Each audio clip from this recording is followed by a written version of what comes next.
Aí fala assim, não, mas como amo de forma incondicional? É santo? Não.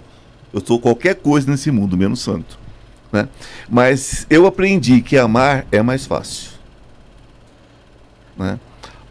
A energia que você pode gerar no sentimento de ódio é tão forte, mas gasta tanta energia que não compensa. Compensa amar. Compensa tratar bem as pessoas. Compensa compreender as pessoas. Então eu sou uma pessoa que eu brinco com todo mundo. Adoro jovens, adoro, porque a energia ainda é pura. Quando eu vejo um menino na faixa de 20 e poucos anos, eles têm uma energia ainda muito ligada à fonte. Você vai perdendo isso a partir dos 30 anos, você vai perdendo essa ligação com a fonte. Então eu tenho uma ligação muito forte com crianças e jovens, porque eles estão muito ligados ainda ao plano espiritual. Então você sente a energia viva, sabe? Então eu tenho muitos amigos jovens, porque eu conecto com a energia deles, eu tenho facilidade de lidar com pessoas com menos idade. Mas eu me dou bem com qualquer pessoa de qualquer idade, eu me dou muito bem com idosos. O idoso, às vezes, você tem uma questão de ser vampirizado. Pelo idoso? Sim. Se você não controlar a sua energia, você pode vampirizar, porque eles precisam dessa energia. Então a gente pode dar energia, mas a gente tem que controlar para que não vá tudo, né? Para que você não saia de lá parecendo uma uva passa, né? Isso acontece. Né? Então, por exemplo... Você já viu casos assim? Ah, sim, comigo. Pode contar um? Posso.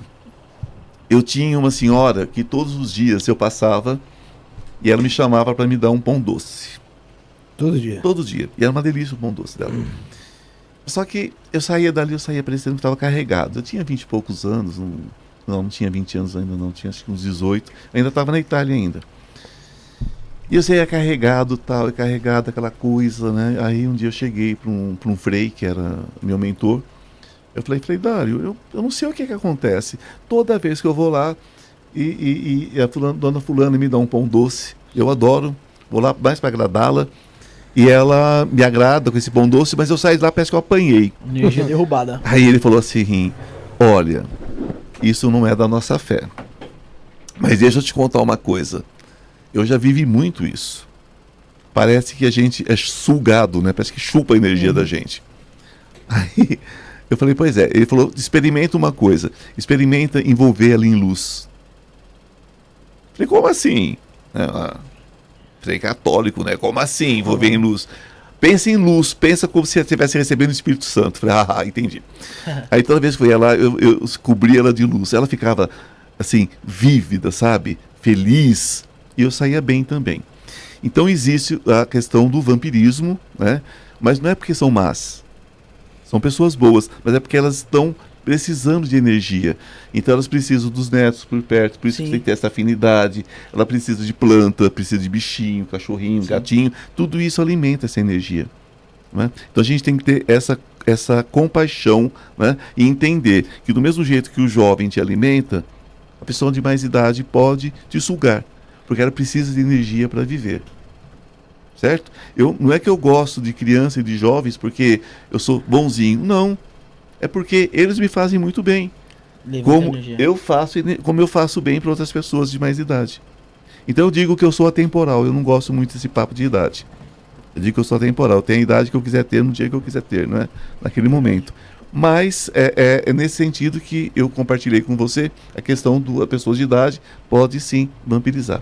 Nesse sentido, não é maldade, é necessidade. Não é ela necessariamente com consciência. Não, imagina. É como se fosse o espírito dela ali, ou algo dela, pedindo energia. É a questão de sobrevivência. É a mesma coisa, se você estiver se afogando e tiver uma outra pessoa para você segurar, você vai puxar. Exatamente, exatamente. Está perfeita a sua colocação, perfeita. Entendi. O que você fala? Tem mensagem aqui.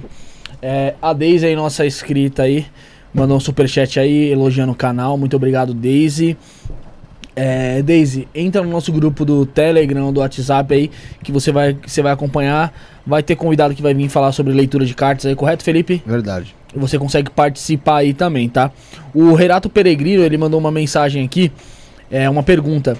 Ele falou, antes de ler a pergunta do Renato Peregrino, vou lembrar novamente, se inscreva no canal, você consegue mandar sua pergunta. Nosso canal de corte tá na descrição. As redes sociais do Ivan tá toda na descrição também, correto, Felipe? Exatamente, Bruno.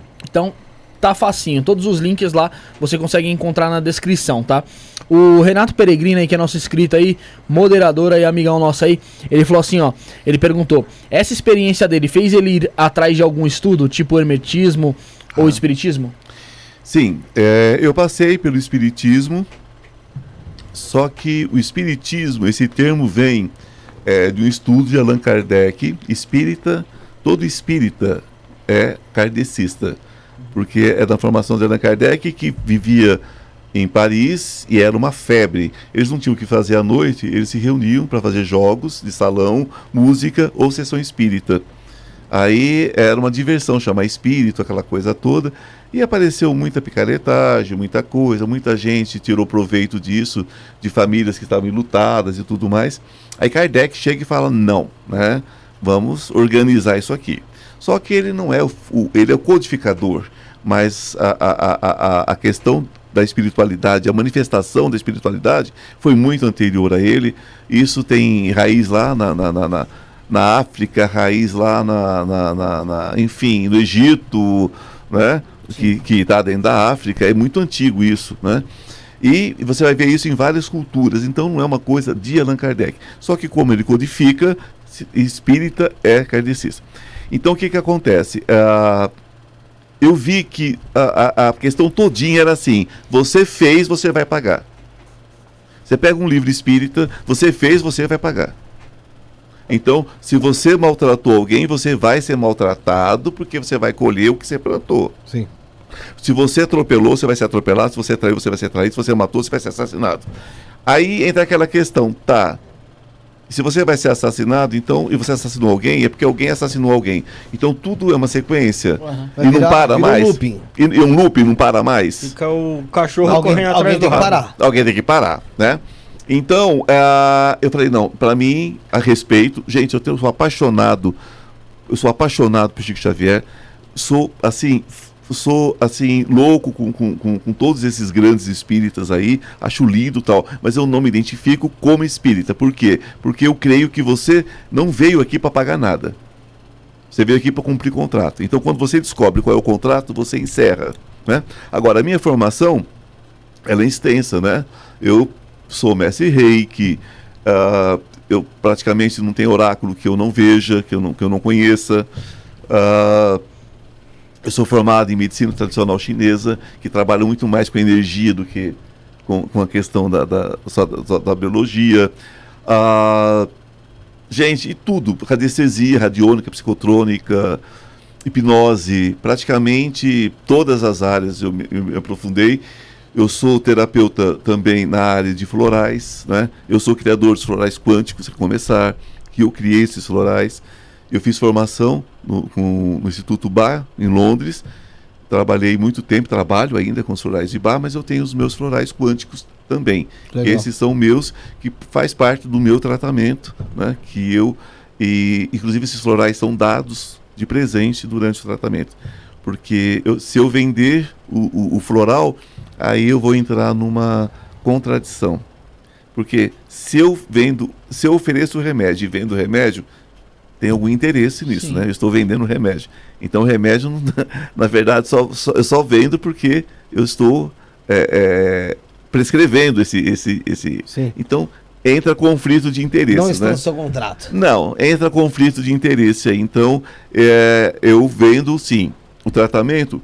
Eu sou obrigado a ter um custo, porque tem máquinas quânticas, tem aparelhos que têm desgaste, então você tem um custo desse tratamento. Tem, não tem como, você tem que pagar um aluguel. Ninguém vive de vento. Ninguém vive de vento. Mas eu tomo muito cuidado, porque eu conheço o processo de criar contratos de dor.